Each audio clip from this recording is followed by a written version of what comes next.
Today we're going to be hearing about dealing with sediment and dam removal from two Bureau of Reclamation engineers, Mrs. Jennifer Bountry and Dr. Tim Randle. They are both hydraulic engineers at the Bureau of Reclamation, Sedimentation, and River Hydraulics Group in Denver, Colorado. They've worked on multiple dam removal projects in the Western United States, river restoration design and analysis, and reservoir sedimentation issues throughout the world. They recently published about Savage Rapids and Elwha dam removal projects and led the development of two guidelines on dam removal implementation and sedimentation analysis. And that's part of what we're here to hear about today. The subcommittee on sedimentation, which is what Mrs. Jennifer Bountry and Dr. Tim Randle are part of, has put out some guidelines, and hopefully they'll share with us what the link is, and we can send you where to find that new publication. I did want to say that it's a real treat having Jennifer and Tim here. They won't tell you because they are very humble about these kinds of things, but they are both engineers of the year for Reclamation, and Jennifer was recently the federal engineer of the year. So cream of the crop as far as they come. And so with that, I'll turn it over to Jennifer and Tim.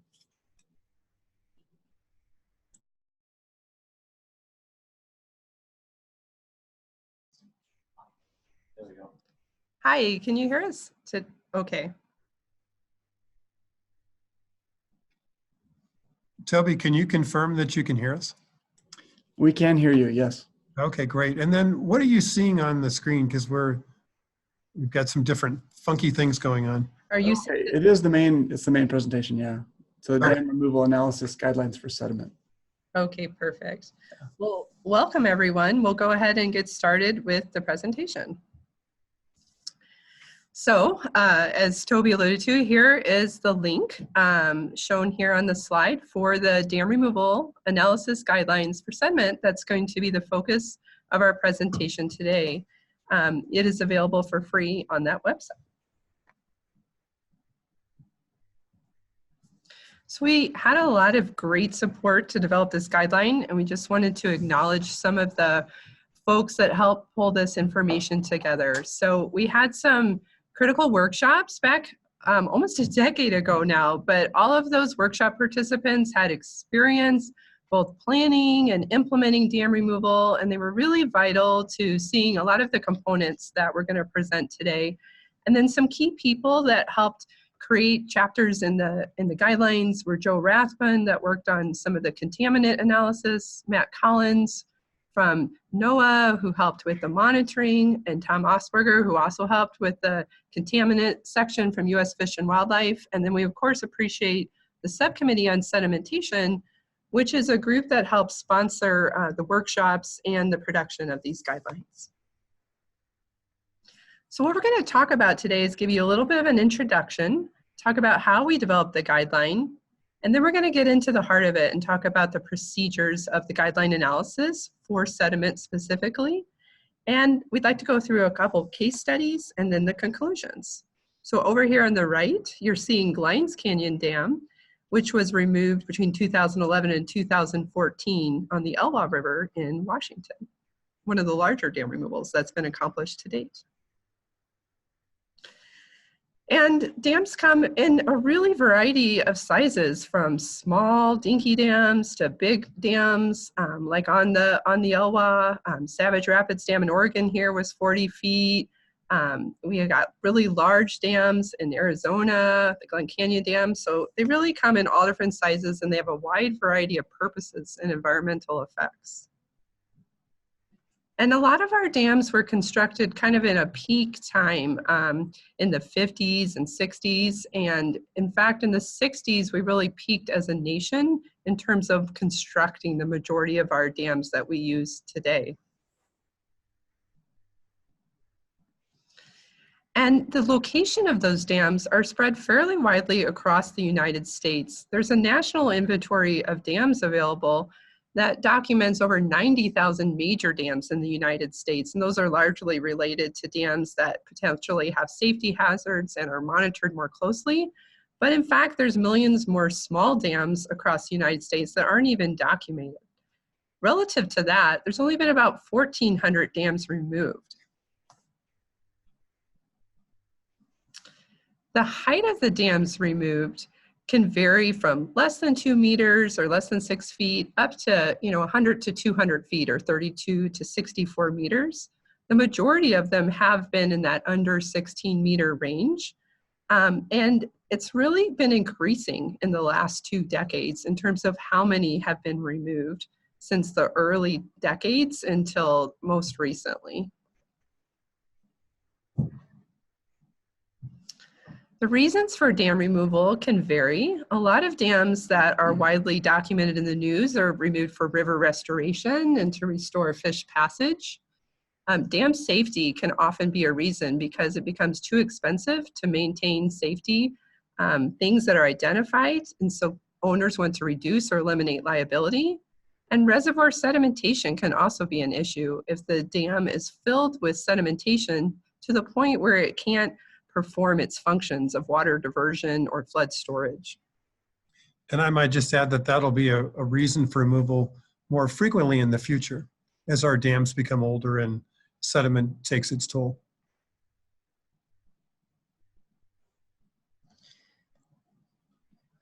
Oh, and a common factor for dam removal is in nearly all cases the original purpose of the dam was no longer being served, or the present function of the dam could be met through other means. For example, a diversion dam might be replaced by a pumping plant or hydroelectric dam, the power from that replaced by other means on the power grid. And I'm not aware of any dams removed that provided water supply storage for or flood control. There could be an example out there I don't know of, but it's a rare event. So when is reservoir sedimentation a big issue for dam removal? New guidelines have been developed for a wide range of dam removals. And when you look at these photos, it's not always obvious to tell just by a quick look or even the height of the dam, but we're looking at a wide range of sediment issues. And one thing just to get us all in a common classification system for sediment, particle grain size is a common one, looking at clay, silt, sand, gravel, cobble, boulder. Those are all sizes of sediment. A lot of people refer to it as just silt, but silt is just one size of sediment. You can also look at it by measurement, whether it's suspended load or bed load, and transport, either wash load. Those are the fine particles that really aren't present on the bed. And bed material load, those are particles that are usually composed of the stream bed that may be in suspension or may be moving along as bed load. So here we have a new reservoir schematic, a longitudinal profile. And after time, we start to see sediments accumulating. We have sediments on the delta at the upstream end that extend upstream of the full reservoir pool. And we have finer sediments depositing further downstream along the reservoir bottom. And if it goes on long enough, we end up with a schematic like this where we can have finer deposits buried along the bottom nearer the dam, and these coarser sediments continue on upstream. So there are a number of publications out here in the guidelines. We present all that, but here we're just showing a few useful web links. USGS now has their Dam Removal Information Portal, or DRIP. And American Rivers provides technical advice and support for removals, and there's their web link. And the University of California at Riverside, the clearinghouse for dam removal, is also seen here. And then we have the Aspen Institute guidelines. And US Society on Dams has a guidelines, more of the overview of dam removal, whereas this presentation is focusing on the sediment. And there are a number of initiatives around the country, different state initiatives. Pennsylvania Fish and Boat Commission has removed many dams. Wisconsin Department of Natural Resources also has a program. Massachusetts Executive Office of Energy and Environmental Affairs, Oregon Water Enhancement Board, Michigan Department of Natural Resources, Texas Commission on Environmental Quality, New Hampshire and Vermont also have programs. And the guidelines that we're talking about, our objective was to provide a guideline to link the risk of sediment consequences to the level of data collection, analysis, modeling, and sediment management. And one of the real impetus for getting this guideline together was when we talked to the people that were implementing dam removal, got a wide range of feedback from the regulators on what level of analysis was going to be required, regardless of whether the sediment would be a big deal or not. So the hope is that by having a common set of technical tasks to look through, we can really think about where to focus our effort and where it would be most beneficial to help answer critical questions for the people implementing and the ones wanting to monitor potential effects. One of the biggest things that came out of the workshop when we put those together was risk. So you may have a little sediment or you may have a lot, but the question becomes when you release that sediment and try and look at the fate of it, what would be the consequences, and does anyone concerned about those? So we use risk to look at the probability times that consequence as the fundamental way to walk yourself through what types and how much sediment analysis to do.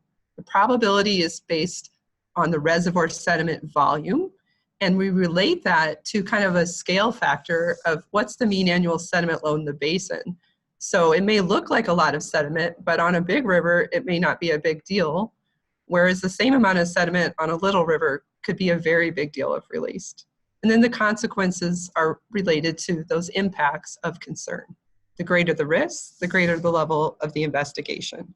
Down here, we're showing a photo on the Elwha River where during the dam removal, although the outcomes have been wonderful for the physical landscape and biology, there was a temporary impact to a water treatment plant that was quite a big deal for about 1 year period.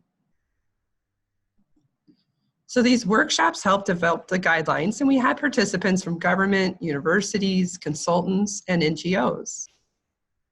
One workshop was in Portland on the West Coast where a lot of dam removals had begun to occur. We went out to Marmot Dam to look at the effects there. And then we flipped and went to the East Coast to see how other types of dam removals in different settings and geomorphology happened and what types of concerns occurred there. Then the guidelines were tested using case studies from across America and some of the latest results. We looked at a wide range of sediment volumes and a wide range of sediment concerns to help really run them through to make sure that they could be useful and applicable. And we still encourage getting feedback as people start to use the guidelines in hopes that we can update them and make them even better in the future. So here's an overview of our flowchart in the guidelines. We have 10 steps for doing the sediment investigation.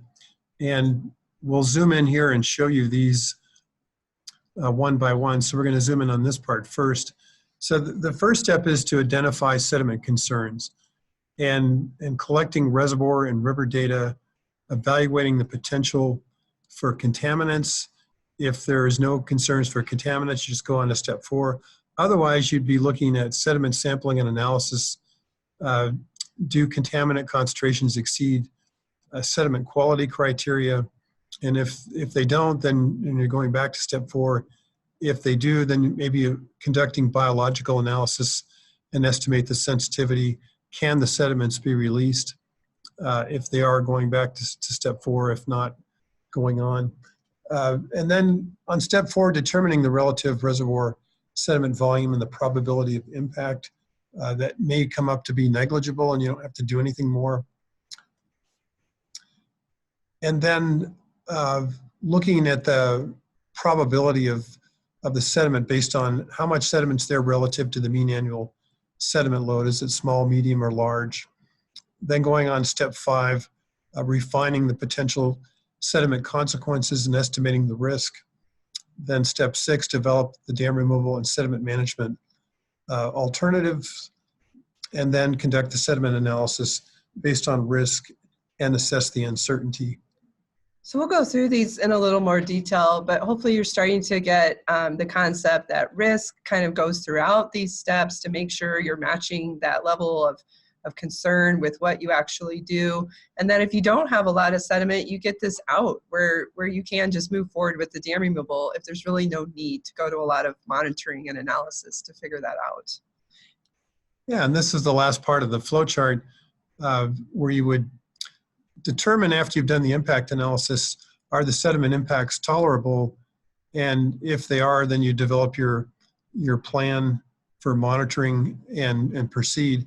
And if not, then you'd go back up to step 6 and modify the sediment and perhaps dam removal plan and repeat this. And we suggest doing this as an iterative approach. You might do it as a sort of a tabletop exercise with just the existing available information. If things look like, there could be a big issue here, or maybe not at all, then you could go back and refine your data collection plans. Yeah, so Toby, I think I'll just check in here just to make sure everyone can still hear us okay.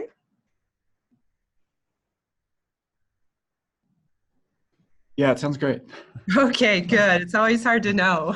So I just want to check in. Thanks. Yeah. So yeah, the idea with the tabletop exercise is you get the stakeholders together and your technical team, and you just start with what is readily available. Maybe take a field trip, get out there, and kind of walk yourself through what could be the worst case scenario, what could be the best case scenario, how would this look? And then you start to decide what data is necessary and repeat this and dig in a little deeper if necessary. And then finally, you do have this opportunity. You can adjust your dam removal or your sediment management plans of how you deal with that until the impacts are tolerable. And so contaminants are a great example there. If you have contaminated sediment, you have to go through back and iterate and really address whatever local regulations you have to address those concerns. So this first step is, well, what are your sediment concerns? You know, you may have sediment, but does anyone care, and why? So we recommend really starting with a conceptual model to understand the type of sediment you have and where it could go. Meeting with those stakeholders, thinking about the goals of the project. Are they recreation? Is it preserving historic features? Maybe you want to restore the reservoir topography into the original landscape or something close. Maybe you have concerns about where the sediment might go downstream, whether it could cause flooding or water quality issues or issues to habitat. And then we also recommend thinking about them in short and long term. From the dam removal literature, short-term impacts can be worse but quick, and they may not have a long-term effect. And so thinking about your original goals and the timing of those effects can really be valuable with those conversations. And then also thinking about whether they're very local, you know, maybe just a few channel widths downstream, or would they extend those sediment effects much farther downstream over bigger distances? So step 2 is to collect the reservoir and river data. So you want to compile and synthesize available information through a site reconnaissance, looking at dam and reservoir operations history. Has the reservoir been drawn down a lot? Has sluice gates been open, if there are any sluice gates? Or has the reservoir been kept full for many decades? And then the reservoir sedimentation itself, the watershed and hydrology, and then conducting the reservoir sediment survey and collecting the river data.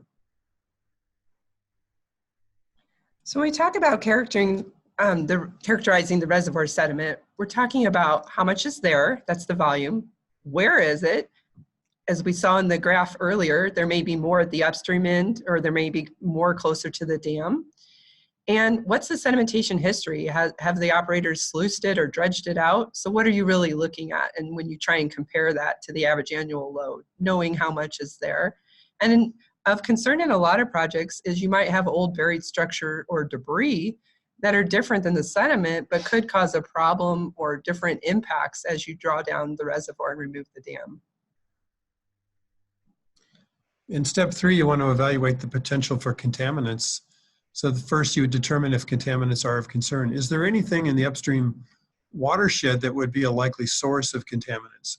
If you have industry upstream, or is it a wilderness area that ought to be fairly pristine? So that's probably the first place to look, is what might you expect?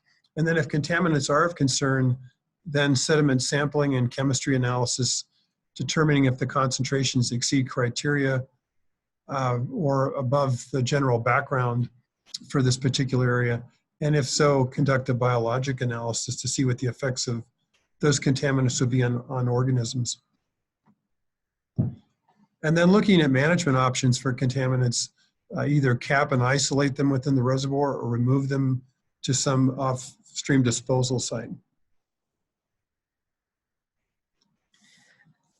So the next step is to determine the relative reservoir sediment volume and the probability of the impact. And the idea here again is to look at how much sediment you have behind your dam and then compare that to how well the river can handle it.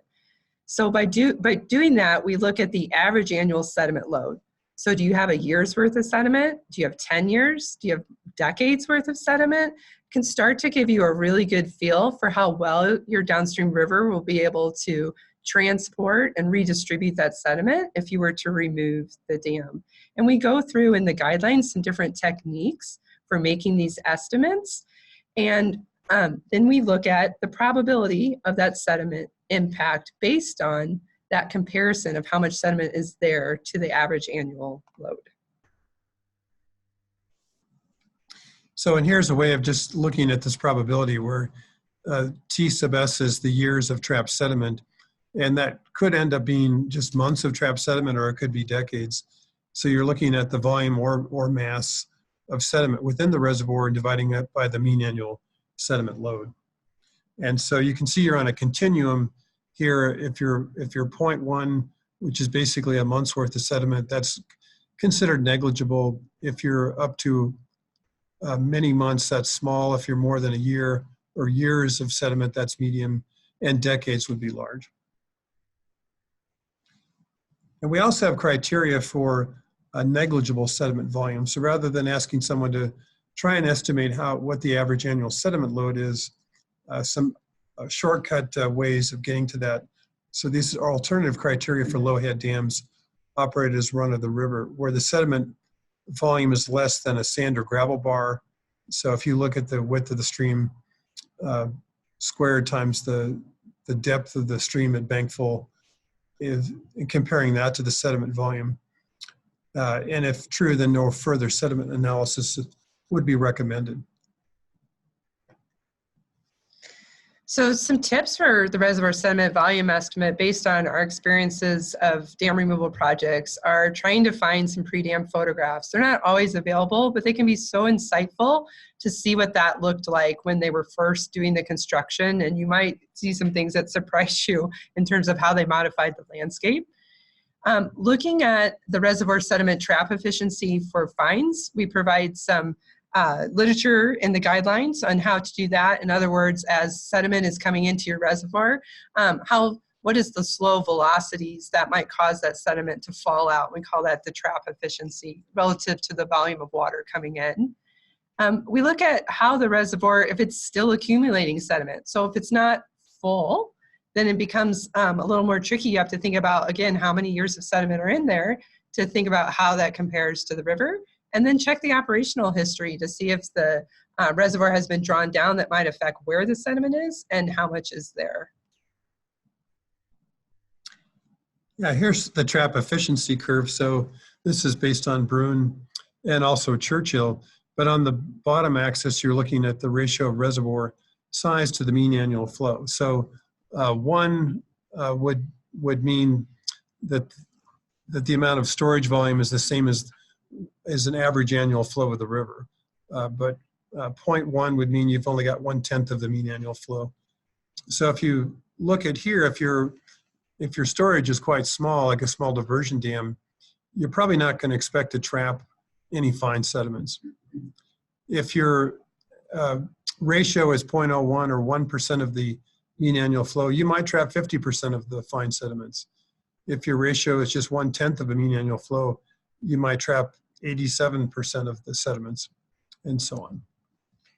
Yeah, and we definitely provide some additional information in the guidelines about what if you have multiple dams on a watershed, what if dams upstream are storing sediment, how does that affect? So there can be some more complex cases that are explained in there also. And some of the tips for the reservoir sediment volume estimates are to getting out there and doing a bathymetric survey and comparing with previous surveys if available. So in other words, what does your storage and your topography look like now? And if you're lucky enough to have a survey from when the dam was built, you can compare the two and get a check on the volume estimate you're making. If you're fortunate enough to have the capability to draw down the reservoir, you can actually draw it down to expose the sediments, as we see here in this picture, to test your how much sediment is there and how the sediments may react to a drawdown. You can also drill or probe the sediments to measure the thickness and look at the size gradations. Are you dealing with silts and clays or sands and gravels? And comparing the river and reservoir longitudinal profiles to see what kind of footprint that backwater from the dam has on the natural slope of the river upstream and downstream as a guide. In step 5, we're refining the potential sediment-related consequences and estimate the risk. So we'd be identifying the consequences and looking at those consequences. Are we talking fine sediments or coarse sediments? Are we looking at a particular location, like an intake for a water treatment plant, or are we looking at a reach where we've got spawning habitat, and also the timing and duration of the impact, and whether it's going to be a short-term concern or a long-term concern. And then ranking those consequences by low, moderate, or high, sort of a qualitative scale, and then computing the risk of the sediment impact. So we're seeing here on the photo on the right, this is at Savage Rapids Dam that was removed on the Rogue River. And in the top photo, you're seeing some really short-term turbidity that happened right when the contractor flipped the river into a pilot channel. But that didn't last very long at all. So that was a very short-term temporary increase. And we also had a very local issue with some sediment that deposited, the sands and gravels, in the bottom photo right in front of an intake.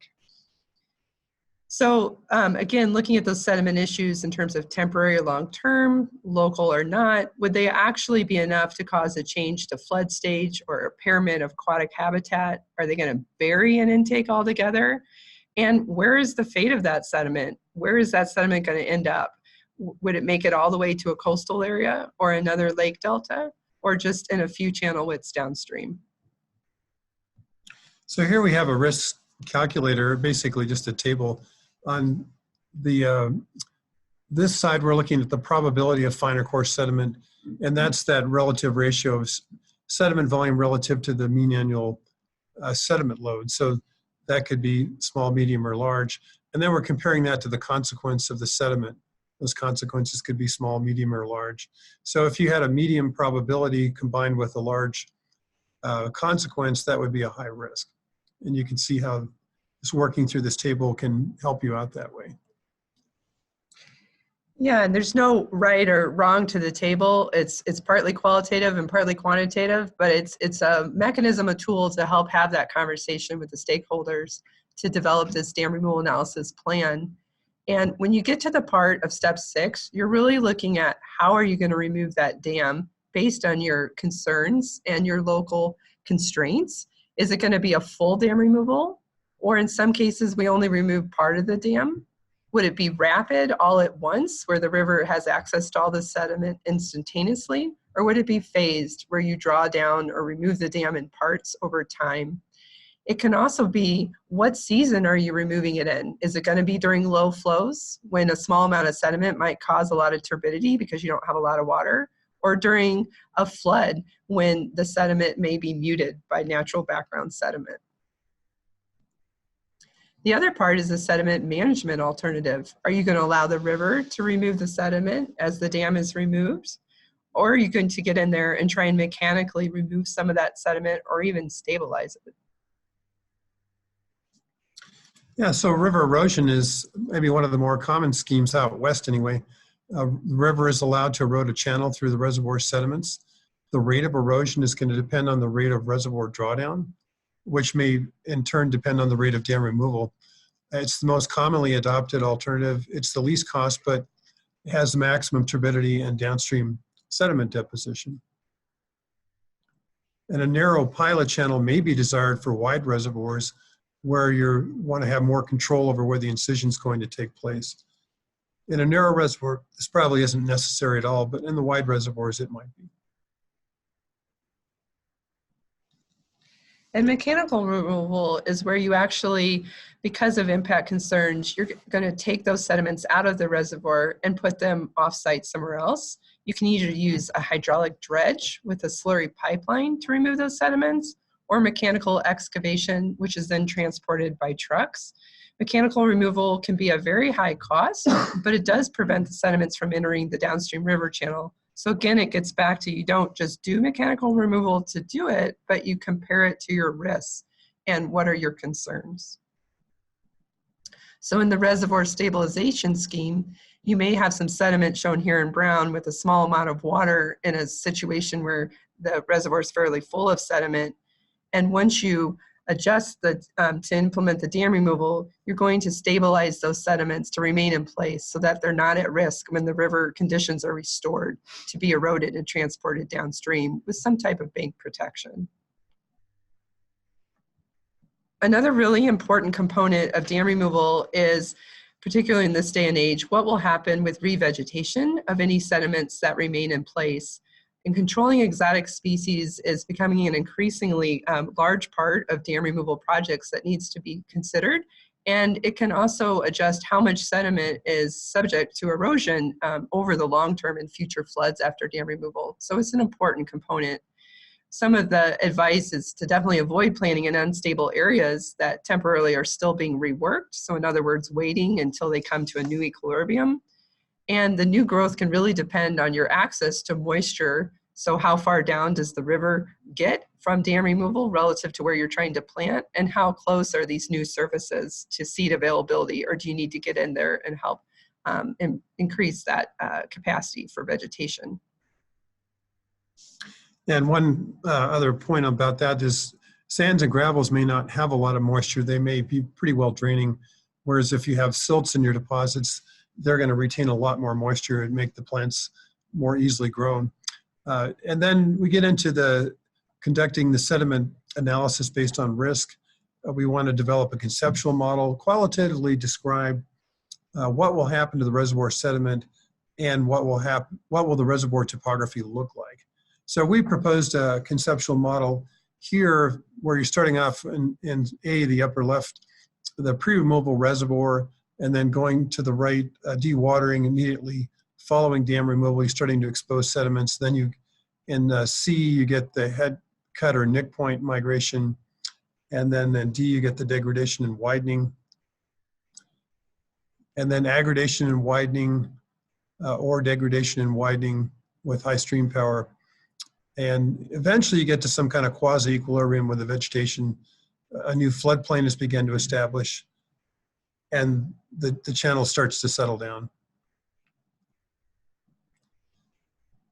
In the downstream river, you also need a conceptual model to see how it will react to the sediments that are released from the reservoir. So looking to see if you have a very steep, rapid velocity channel, or do you have pools and riffles? And do you have a lot of wide channel sections where you have potential to deposit sediments in eddies or floodplains or wetlands? Or is it a fairly narrow channel where the sediment will quickly be transported down to the next coastal area or lake? And those variations in lateral erosion can make a big difference in the reservoir area too. So we're seeing here Lake Mills Delta on the Elwha River. And in certain phases of the dam removal, if you're in sands and gravels, the reservoir can be very wide, much wider than the natural river channel. And that makes a difference in how much sediment the river can access when the reservoir is being drawn. Versus the picture on the right, the river has incised down into the lake bed mud layer that has more cohesion with organics and clays. And then the channel becomes more distinct in a single path. And the erosion, rather than being braided and very rapid and all the way across the valley, is limited to where the river is intersecting on the outside of a meander bend. So here we're looking at that sediment risk and analysis tool. So if the risk were negligible, we would just recommend some simple calculations to confirm some things. If the risk is small, medium, or large, then we're looking at a conceptual model, some computations with total stream power, some mass balance and empirical estimates. And for medium and large cases, we're looking at a geomorphic analysis, perhaps a sediment wave model, and looking at sediment transport capacity. And for large risk cases, a numerical or physical model or a field test, or maybe even all three. And just some note that when we look at risk, some other special considerations that may come up are climate change. You know, when we remove run-of-the-river dams, we're not really affecting hydrology, but when we're removing a reservoir that does have flood storage or water storage for diversion, how might that affect the hydrology in the system? And then also it's becoming more common for multiple dam removals to be considered together as part of a project. And so how the sequencing of those dams would be removed will certainly affect where and how quickly the sediment is released and causes impacts.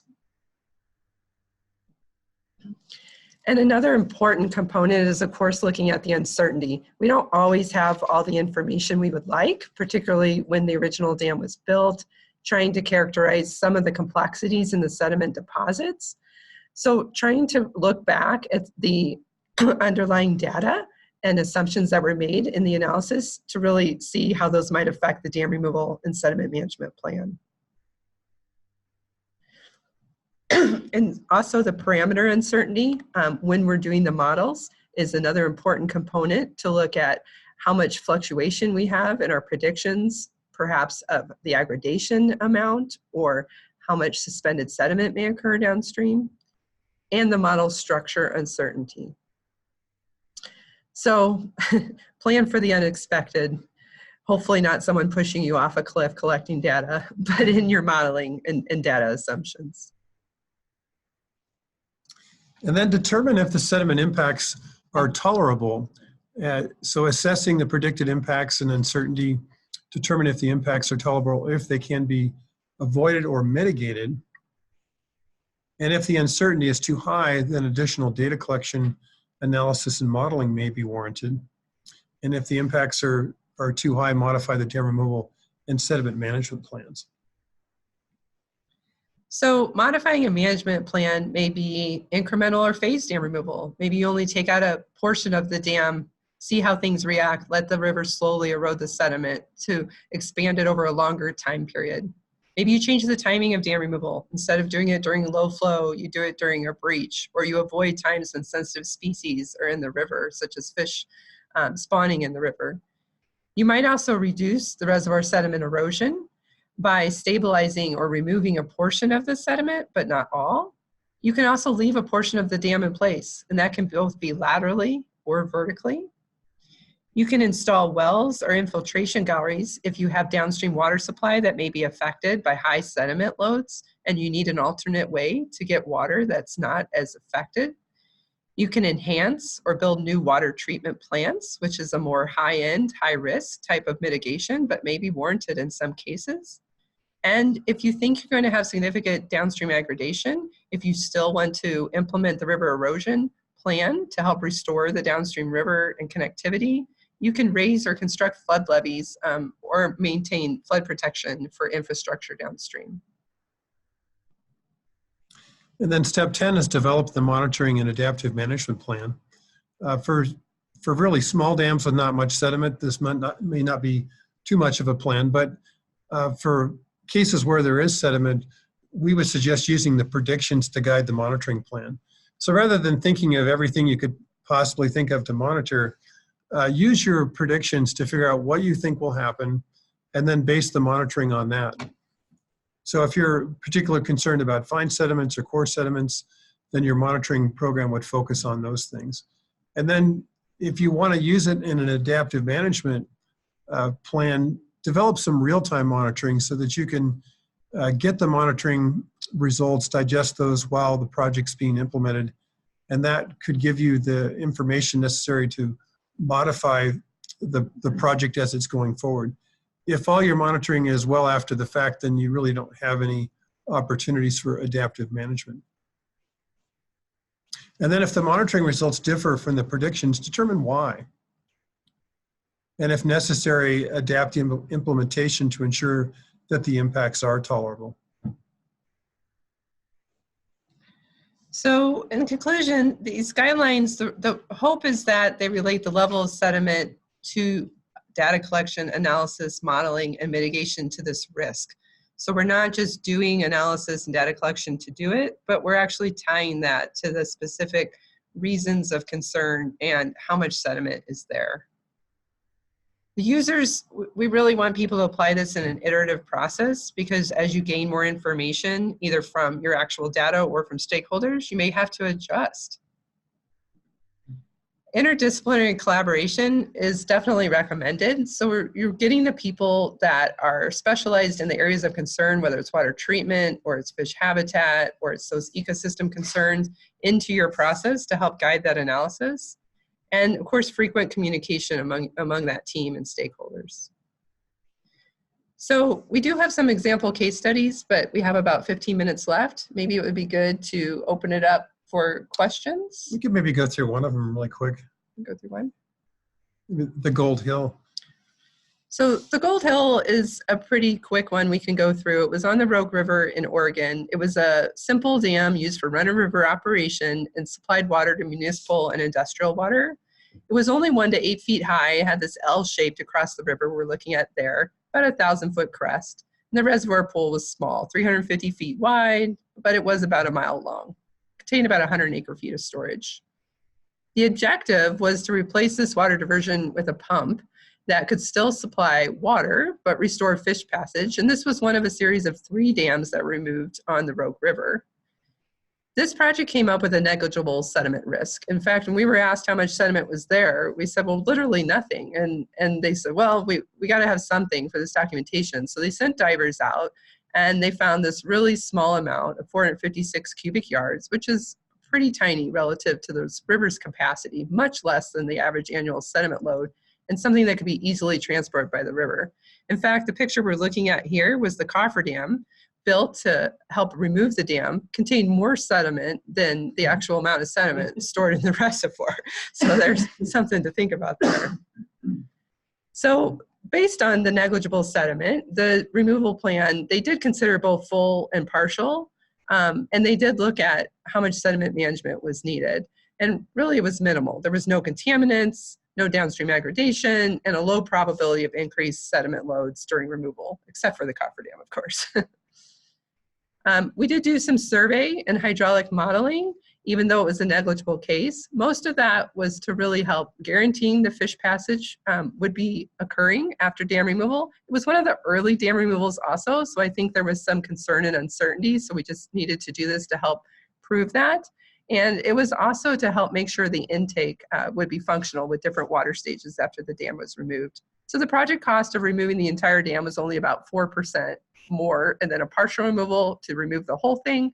And so to really get that fish passage and restoration, they removed the whole dam. And this is the site following the removal. So that's kind of one of the simplest cases, and where the sediment guidelines can help minimize the amount of analysis and data collection.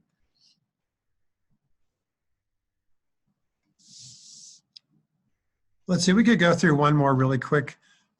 This is the Chiloquin Dam on the Sprague River in Oregon. It was a run-of-the-river operation. It supplied irrigation water. It's a concrete diversion dam about 11 feet high, 100-foot crest length. Reservoir pool was 100 to 200 feet wide, 3,600 feet long. Very little sediment trap efficiency. The objective was to restore fish passage for the endangered lost river sucker and short-nosed sucker, and provide water for the Modoc Point Irrigation District with modern fish screens. And so we had a couple of different ways of estimating the reservoir thickness. One was looking at 2 different areas within the reservoir, looking at the planimetric area and then the sediment thickness. And then we also had another one looking at cross sections of the reservoir and trying to come up with estimates that way. We had a range of estimates. And then we looked at the mean annual sediment load, looking at a couple of different median grain sizes. We figured the median grain size was between 0.25 and 0.5 millimeters. It came out as a low sediment risk, a small probability of the sediment mass was 20 to 30% of the mean annual sediment load of the river, and the potential consequences were deposition on spawning riffles and sediment deposition along the Williamson River near Klamath Lake. So the dam was entirely removed. River erosion of the sediment was the plan. There was less reservoir sediment than the conservative estimates. And in this case, we tried to overestimate the sediment volume because we knew even an overestimated volume was still going to end up being a low risk. The big surprise was a lot of sod logs that were submerged in the reservoir. They'd been there for decades, and those were discovered after dam removal. Okay, I'll quickly go through this one. So this was Savage Rapids. This was one of the 3 dams removed on the Rogue River in addition to the Gold Hill we saw earlier. It was run of river, diverted water seasonally, April to October. It was just under 40 feet high, and it had about a 3,000 foot long reservoir pool. The objective, like Gold Hill, was to improve fish passage for both upstream adult, but also for critically important downstream juvenile migration. And there was a pumping plant constructed to replace the function of the existing dam because the water diversion was still needed. There's a picture of the site before the dam was built in the 1920s. So this one came out as a moderate sediment risk. It was mostly coarse sediment, 2/3 sand and gravel, with not much silt and clay. And it had about 1 to 2 years of an average annual load stored behind the dam. The potential consequences people were concerned about were release of contaminants, possibly burying downstream water intakes, real big concern about burying downstream fish habitat, that partial removal may not provide full fish passage, and that full removal could bury the new water intake downstream.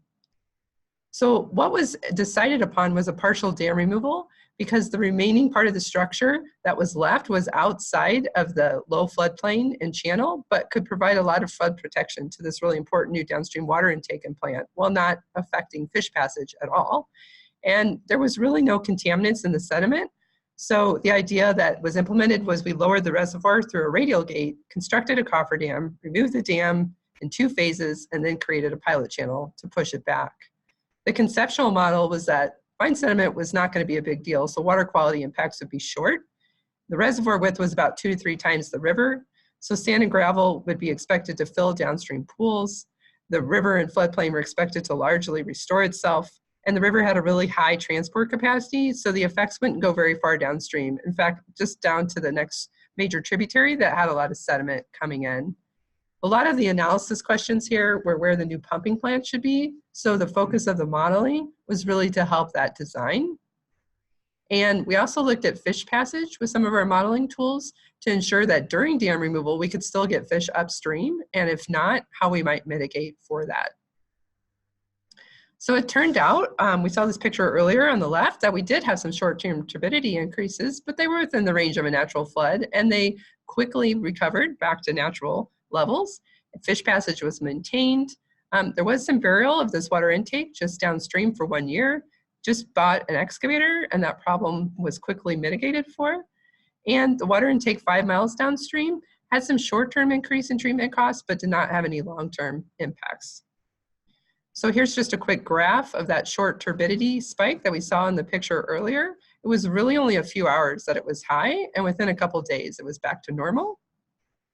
And there was some modifications that had to be made after dam removal. There was a lot of regular bedrock, so we had to take out an old timber crib and a little bit of excavation of that bedrock because that new intake was downstream and we needed the stream flow patterns to approach that to avoid sedimentation issues and have the right fish screening capability. So here's a picture. In preparation of the dam removal, we built this intake.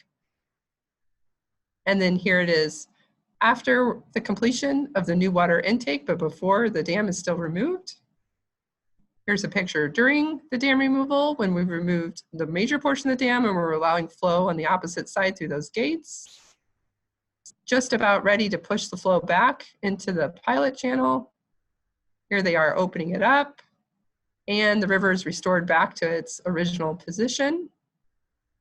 And then here it is just after restoring into the pilot channel and a couple years later as it's gotten to its new equilibrium.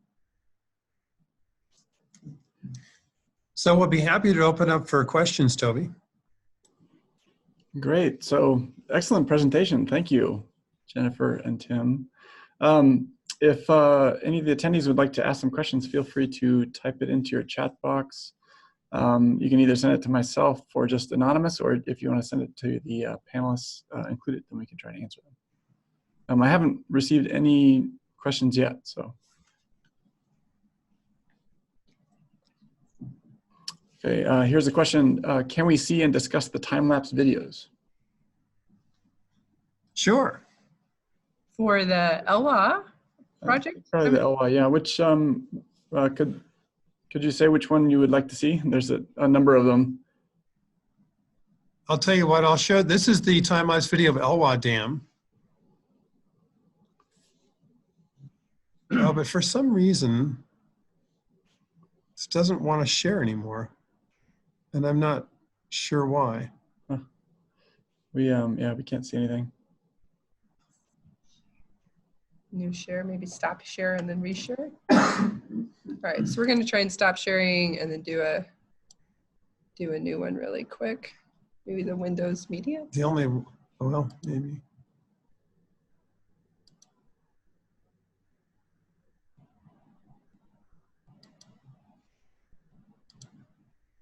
Well, we would like to show them. We can discuss them. I'm sorry, they're not. Oh, here it comes. There it is. Are you able to see it now, Toby? Yeah, I can see it. So what you're seeing is Elwha Dam. This Elwha Dam and Glines Canyon Dam, neither dam had a low-level outlet to drain the reservoir. So they had to come up with alternative ways of routing the stream flows past the dam site during construction. And here they used two alternating flow paths, one that went over the spillway channel on the left abutment of the dam. That's sort of the bedrock side. And then the other was actually where the dam went. So they would alternate the path of the river on the left side and the right side. Let's see if so here's the spillway channel over here.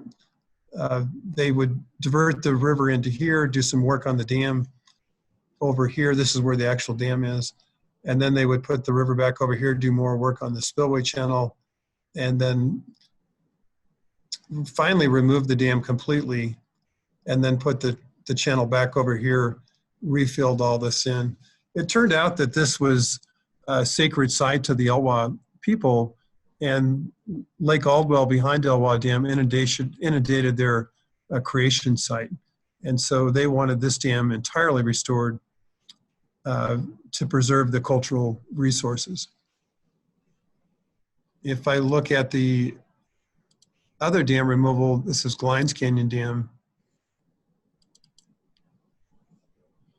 So again, no low-level outlet here, but they used a series of notches to drain the reservoir through. And then you can see this part's exposed, so using drill and blasting there, and just alternated notches on either side of the canyon wall while they would work on a section in the dry. And both these dams were phased dam removals. So Elwha Dam that we saw a minute ago was removed over about 8 months. And this dam here, Glines Canyon Dam, was removed over 3 years. They were removed in about 15-foot reservoir drawdown phases. And then the river was allowed 2 weeks or longer during periods of important fish passage to rework those sediments and stabilize the hill slopes. And then another notch was done. Great. Yeah, that was. I don't know if there's additional questions. Yeah, there are some other questions. That was great. Thank you. So here's another question. What timeline have you experienced to get to quasi-equilibrium for higher sediment levels in a reservoir? Yeah, that's a great question. It really depends on the setting. So the Gold Hill project that I showed earlier was nearly instantaneous. You know, basically after the dam removal and one rainstorm event, it was at quasi-equilibrium.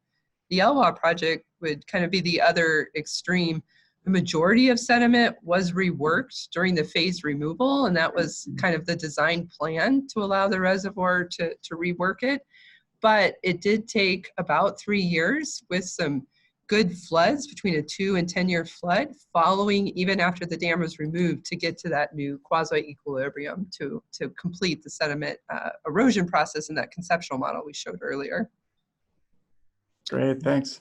It really makes a big difference. Are you talking the a month's worth of sediment or a decade's worth of sediment. Mhm. Here's another question. Can you further discuss the formulas and methods you use to determine the river's transport capacity, which were then compared to the impounded sediment loads? Do you want to talk about maybe from the Chiloquin case study or in general? Well, in general, if you had, like on Glines Canyon Dam, which is what you, I think, are seeing in the screen now, you're looking at the former reservoir Lake Mills, looking downstream of what's left at that dam site. But there it trapped all the coarse sediment, all the sand and gravel, and it trapped about 70% of the silt and clay. So for the coarse sediment, you just need to know how old the dam was. It was, about 80 years old, and so you had about 80 years worth of sediment trapped in the reservoir. That's pretty simple. And you can take 70% of that to figure out how much fine sediment was trapped there. That's pretty simple. It's trickier actually when the reservoir filled within the first few years after construction, and you're wondering, well, what is the natural loads of sediment coming through the system? If you had a stream gauge where sediment loads were collected, that's kind of rare these days, but if you had it, you could look at coming up with a sediment discharge rating curve based on measured sediment loads, applying that sediment discharge rating curve to the hydrology or hydrologic record, and you could come up with an average annual sediment load that way. But measurements are kind of scarce these days, so the next opportunity would be looking at calculating what the sediment transport capacity of the stream might be. And for that, you would need to have information on stream flow depth, velocity, the gradient of the stream, the grain sizes of the sediment. And then there's a large variety of transport formulas that can be utilized to compute the transport capacity for a given flow. Dr. Victor Wong and our group produced a nice program for computing the sediment transport capacity to stream. You could use that based on HEC-RAS analysis, or if you have information on the stream hydraulics, you can compute the transport capacity for a range of discharges. And you can even look at different grain sizes.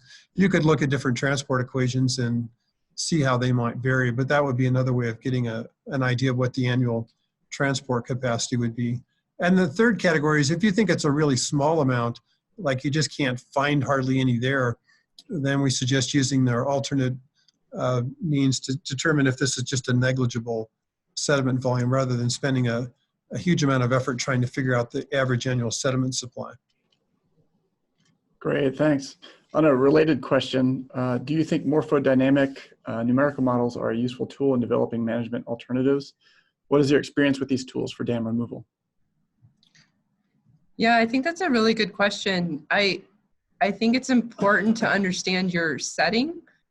How wide is the reservoir relative to your natural channel you expect to be restored, to understand which model you may apply and what the limitations may be. The wider the reservoir and the more complex the sediment deposit, the tougher time those numerical models happen.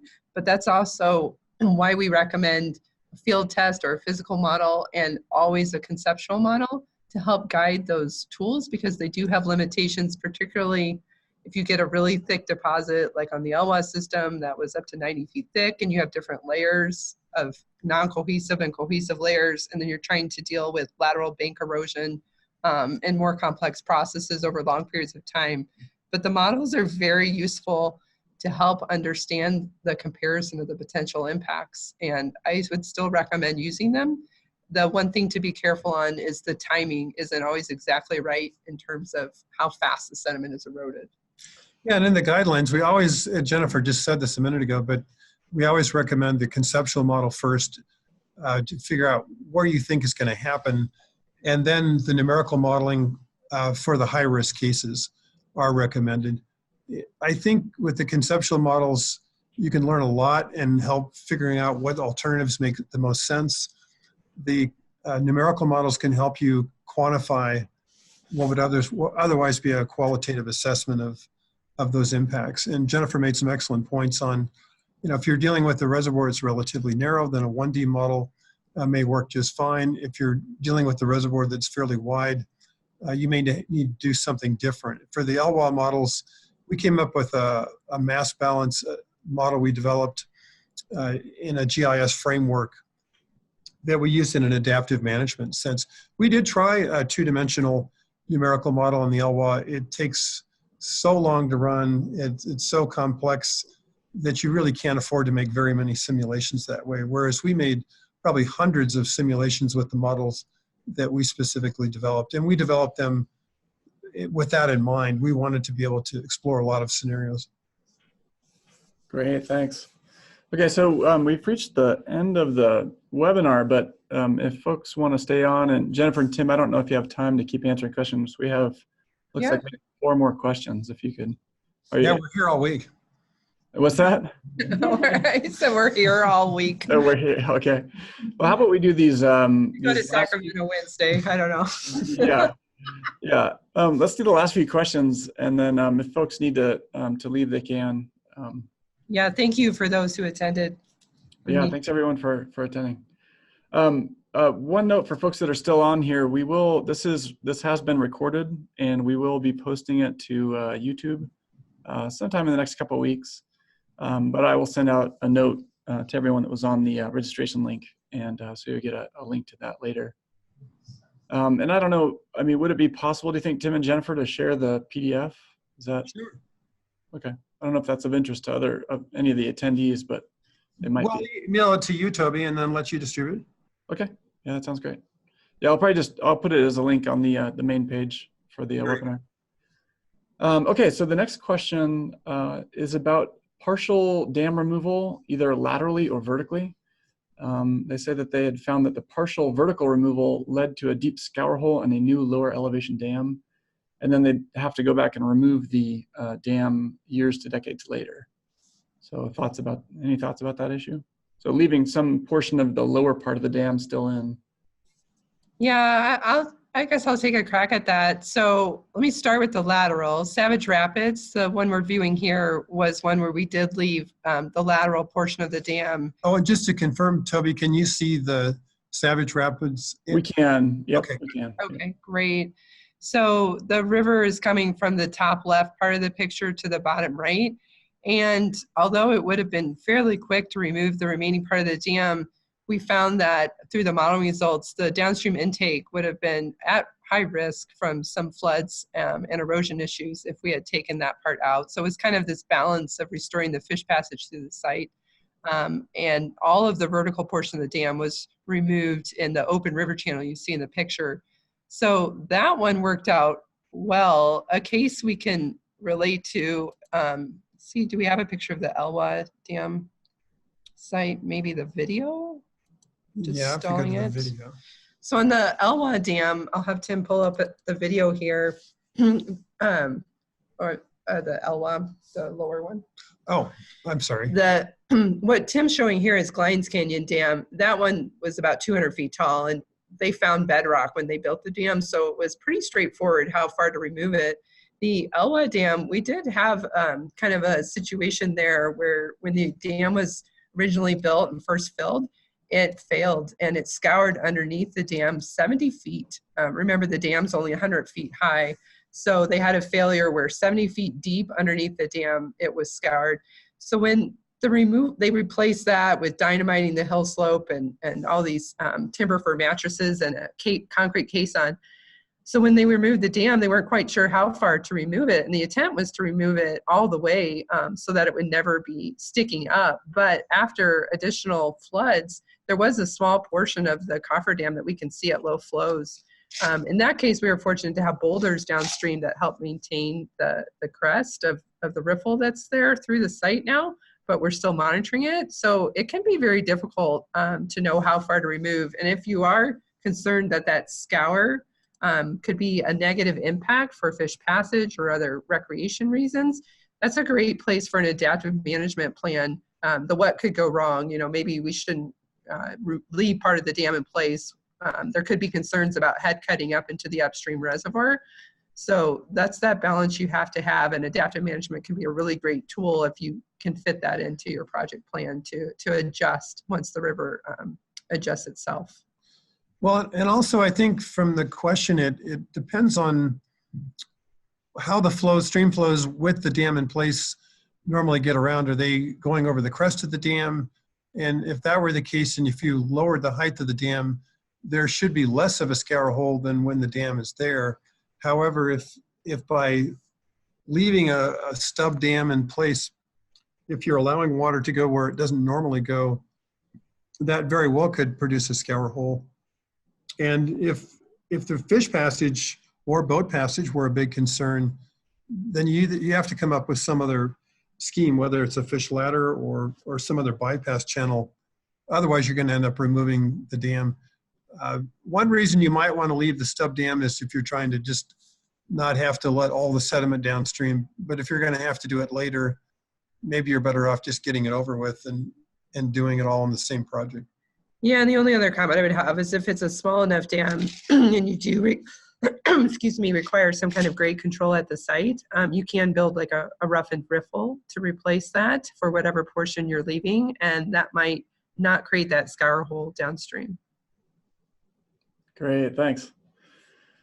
Let's see. Next question is, have any of the projects you've been involved in used sediment contamination exposure testing, like bioassessment?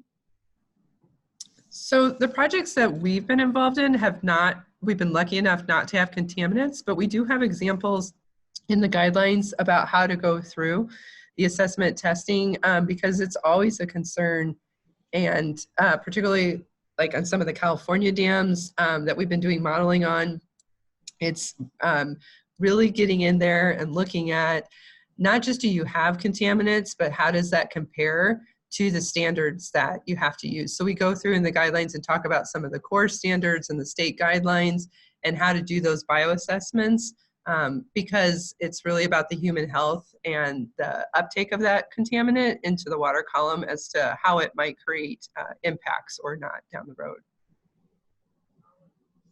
Okay, great, thanks.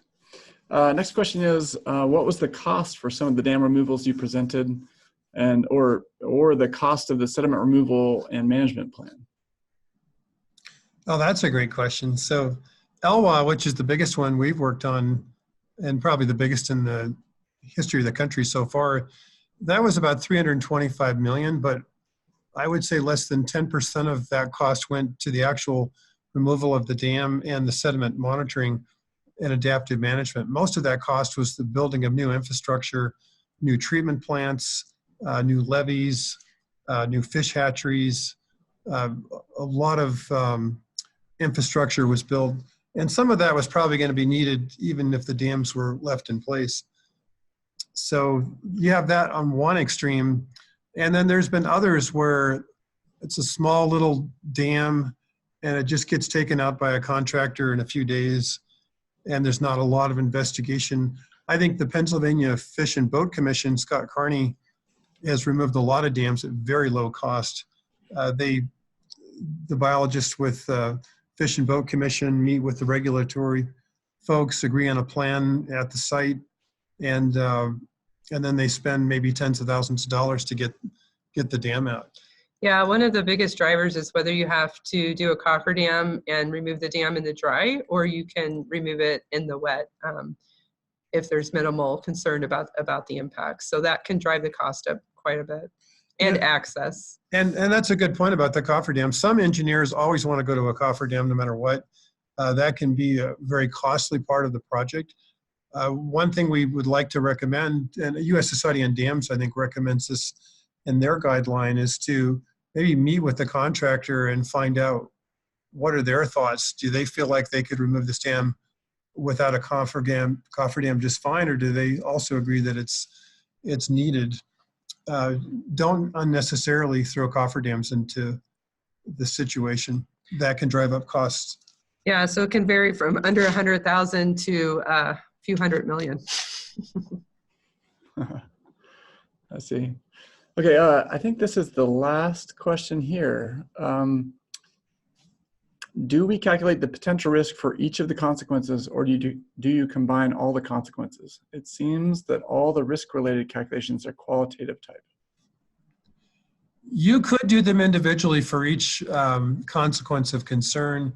And you could do it for short term, and you could do it for long term, you could do it for fine sediment, you could do it for coarse sediment, or you could lump them all. I think it depends on the complexity of the site. But ultimately, you have to decide on what's probably the dominant risk that you're going to end up with, and what's that risk related to? Is it related to a very localized concern? Is it a reach-wide concern? Is it short-term, long-term? Is it the coarse or the fine? And then things will drive from there. But we would recommend trying to look at your limiting cases. But you could certainly do the analysis separately for different consequences of concern.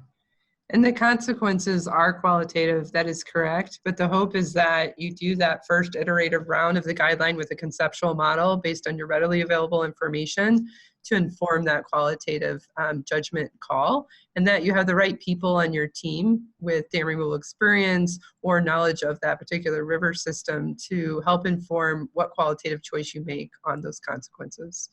And the other reason it's qualitative is it gives the stakeholders an opportunity to participate rather than just a technical team going off and doing it and presenting it. It's a way for everyone to collaborate and make those decisions together.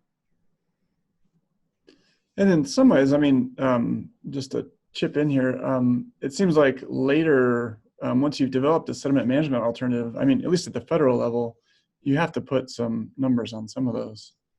Exactly. So you have your original impression of what the consequences might be, and based on that probability, and then you do your analysis and you can go back and revisit that and say, yeah, this is no big deal, or, oh yeah, we might need some mitigation here and actually adjust how we manage it. Mm-hmm. But even at the federal level, you may determine there's a finding of no significant impact. Sure. Maybe it's such a small dam and so little sediment, and you don't really have to be quantitative at all. Right. If you find there is a significant impact, then you're into an environmental impact statement. Right. Okay, well, that was our last question. So I guess I'll speak for all the attendees and just say thank you to Tim and Jennifer. That was a great talk. Really appreciate it. Thank you for the great questions. Yeah, okay, well, great. Well, with that being said, I'm gonna go ahead and end the meeting. And all the attendees, I guess, just look out for the recorded version if you're interested in the PDF that we'll send out. All right, thanks everyone for being there. Thank you for facilitating, Toby. Yeah, you bet. Take care, you too.